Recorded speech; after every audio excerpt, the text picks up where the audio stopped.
Welcome to 5 and 5 for the One Stop Co-op Shop, where I discuss 5 key elements of a game in about 5 minutes. I'm Michael Kelly, and today I'm looking at Flashback Zombie Kidz, a family-friendly deduction game for solo or cooperative play. And disclaimer that I was sent a review copy of this one. I love the family fun in Zombie Kidz and Zombie Teens, but this is a totally different type of game. How well does it play for families? Let's find out and get to the list.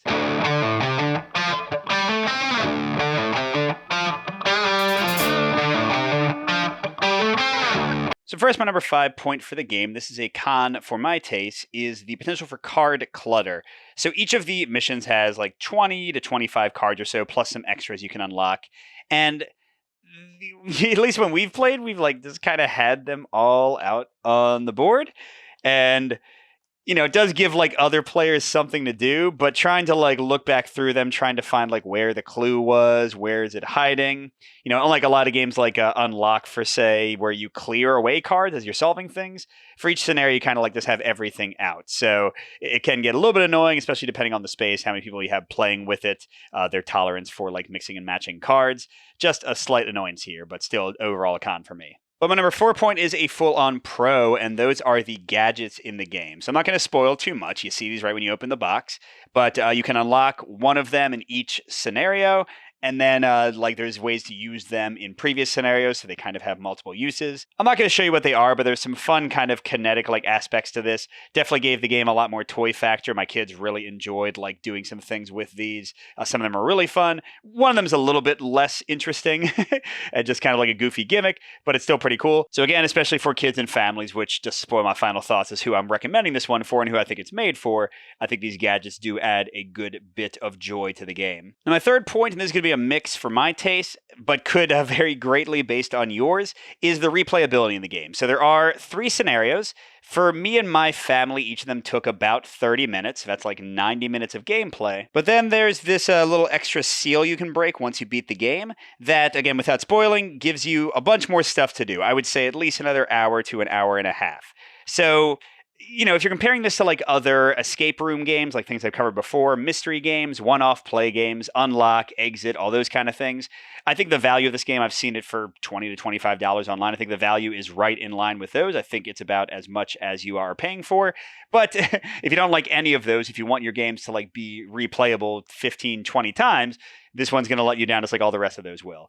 But a nice thing about this one is that besides opening up this book here, which as you can see is very easy to like retape if you wanted to, there's absolutely nothing that is like destroyed or damaged in the play of the game. So you could easily like sell or trade or just pass this around to other family friends and get more play out of it for the same low price.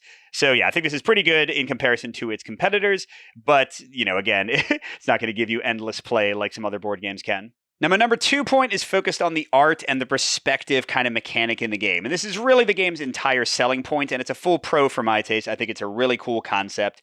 So the idea here is that you are, like, for some technological reason, you have the power to see through different people's eyes as you're trying to solve the mysteries. So, like, here's the starting card for the first mission. I won't show you too many more. And we can see through the eyes of this kid pouring water down a slide. We can see through the eyes of this kid captaining their fake little ship here. Or this, you know, lady with a cowboy hat here. And each of those will unlock another card, and then it shows you what they're seeing from a different perspective. And I don't know, it's just really like clever, and each of the new perspectives will give you chances to unlock more cards. There are even like special cards you can get through like the gadget use and other things that to do other things with stuff, like play around with like time and other like forms of perspective. So I find this just like really charming, really unique. And certainly, like, for my kids and I, it just gave us, like, a fun feeling.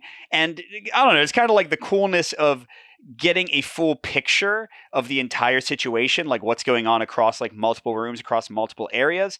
I found it really fun, again, with my family. So, cool, unique mechanic, kind of the main thing the game is going for. And I think it works really well. The art is charming. It's all pretty cool. And then finally, my number 1 point, which is a mix for my taste, is the actual puzzle solving and like riddling in the game. And basically how it works is as you look through these different memory cards, you're going to get different questions asked. Like, how did the zombies get past the schoolyard walls? And you'll just unlock these and they just kind of hang around. And then you just look through all the cards, like I said, with them spread all around or passed among the players. And you just try to kind of like track things down and figure out what goes with what. The thing it reminds me of most, and like it seems like a different game, but actually the feel of it in play was extremely similar, is the Micro Macro Crime City series, where it's not like really that hard. So none of these puzzles were tough to discover. The actual like intuitive thinking that we needed was very minor. My kids were able to figure things out pretty easily. But it's more like kind of the fun of tracking things across multiple cards, or like in Micro Macro Crime City, following people around the city and just kind of like discovering things. So it's less a deduction like mystery game and more a it's fun to figure things out and discover things game, if that distinction makes sense. So overall, you might want to check this one out if you are a fan of escape room games and unlock style games, one-off play that gives you kind of a mystery feel. And the big reason to check this game out is if you're playing with very casual players or with children. I feel like that's entirely the market audience for this one. If you are just a bunch of heavy gamers, there's no way you're going to enjoy this one too much for very long. On the other hand, you might want to avoid this one if you don't like games that are one-off and then need to be like sold or traded. It's not going to last too long. And like I said in my final point, this is less a mystery game, less a deduction game. So if you're like coming away from, I don't know, Sherlock Holmes Consulting Detective, this is not going to excite your brain too much. Thanks for watching. Good gaming, and I'll see you at the next stop.